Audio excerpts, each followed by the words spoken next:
अस्सलामुअलैकुम जी। इस टाइम असी अपने ओखत के बिल्कुल सामने खलोते हैं तो यह वो पहाड़ी है आख्या गया जी जबले रम्मा।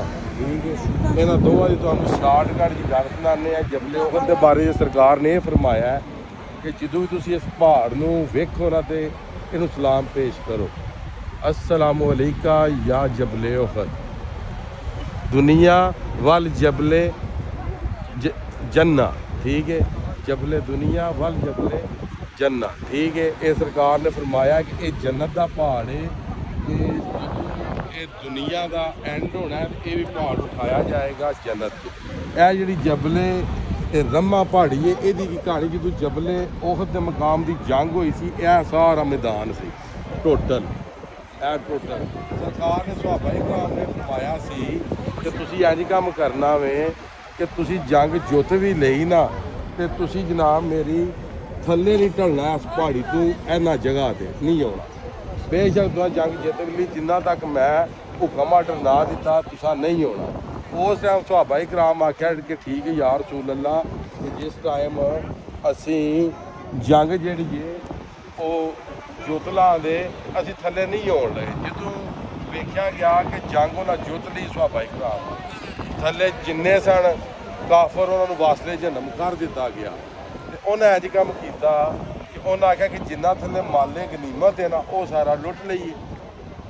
ठीक है, जदों इस पहाड़ी तो लैके थल्ले माले गनीमत लुटन गए बड़े खुश हो के हजरत खालिद बिन वलीद उदों मुसलमान नहीं सन। ठीक है, वो इस पहाड़ी के पिछों दी आके तो उन्हें जिन्ने सहाबा इकराम सन सारे उन्हें उदों शहीद कर दिते टोटल। वो जिन्ने भी शहीद ने उन्होंने सारिਆਂ ਨੂੰ उस जगह पर दफन किया गया।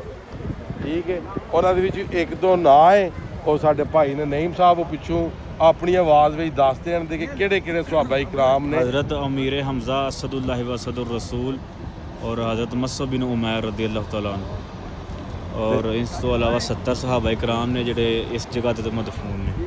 तो जो भी तुसी जनाब आओ मदीना शरीफ आओ, इस जगह की ज़ियारत करो, दिल में सुकून लभदा। ठीक है, कुछ गल्लां सीखने नूं लभदियां ने।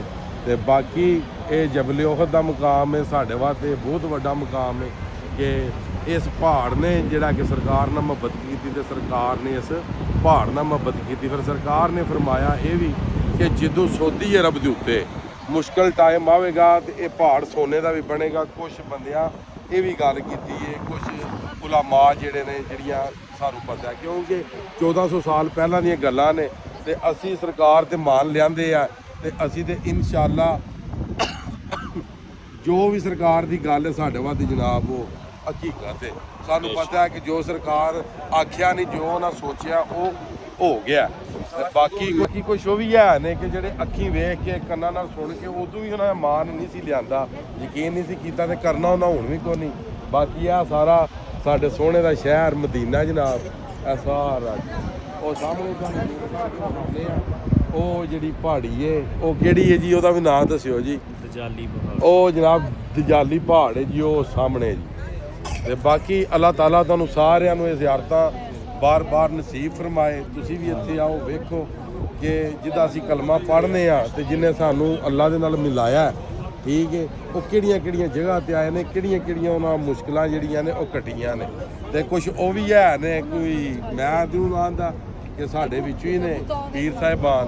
ठीक है, वो आउंदे ने इत्थे आ के ते बाहरों बार ही लाहौर हो जांदे ने। बाहरों बार लाहौर ना होया करो, जिथे वडेरे आए ने उत्थे भी आविया करो, क्योंकि फिर बंदे जिहड़े ने वो गल्लां करदे ने कि पीर साहब बाहरों बार ही हो के ते टुर गए। ते बाकी कोई नहीं एडे वड्डे पहाड़ को नहीं तुहाडा थल्ला सा थल्ले उतराउगा होण लगा। बचे रहो ते अल्लाह पाक खैर करे। तो इंशाअल्लाह जे सरकार चढ़ते रहे तो तुसीं भी चढ़ लो। बड़े नजराने खाई दे भी ने ते खांदे भी हो पे नजरानियां दी ने। तक रखो, कोई मेहनत भी करो। जिथे जिथे साडा सोहना आया, जिथे जिथे साडा नाना आया वो उन्हां जगह ते भी जाओ। आ निरा उत्थे कुर्सियां ते 36 गद्दियां ने, जिथे पीर बहंदा ते वो फिर इन्नी की रह जाती थल्लियों गद्दी। मेहरबानी करो। ठीक है, पीर साहिबान भी ते मौलवी हजरात भी। ठीक है, तो बंदियां नूं सही गाइड करा करो, मिस गाइड ना करा करो कि उत्थे ही बस खलवा के तो उत्थों ही सलाम करवा के तो निकल जाते हो। ठीक है, बस आए ना पहले ही किराया मिथे हुंदा है ਕਿ ਤੈਨੂੰ ਅਸੀਂ 50 ਰਿਆਲ ਹੀ ਦੇਣੇ ਨਹੀਂ ਥੱਲੇ ਥੱਲੇ ਦੇ ਠੀਕ ਹੈ। ਤੇ ਉਹ ਮੁਨਾਫੇ ਬਹੁਤੇ ਨਾ ਲਵੋ, ਤੁਸੀਂ ਲਿਆ ਕੇ ਆਉਂਦੇ ਹੋ ਗਰੁੱਪਾਂ ਦੇ ਗਰੁੱਪ 'ਚ, ਉਹਨਾਂ ਨੂੰ ਜ਼ਿਆਰਤਾਂ ਕਮ ਸੇ ਕਮ ਮੁਕੰਮਲ ਕਰਾਓ। ਬਾਕੀ ਅੱਲਾ ਫਿਰ ਸਹੀ ਮਾਰ ਅੱਲਾ ਤਾਲਾ ਤੁਹਾਨੂੰ ਵੀ ਤੇ ਮੈਨੂੰ ਵੀ ਨੇਕ ਹਦਾਇਤ ਦੇ ਜਨਾਬ।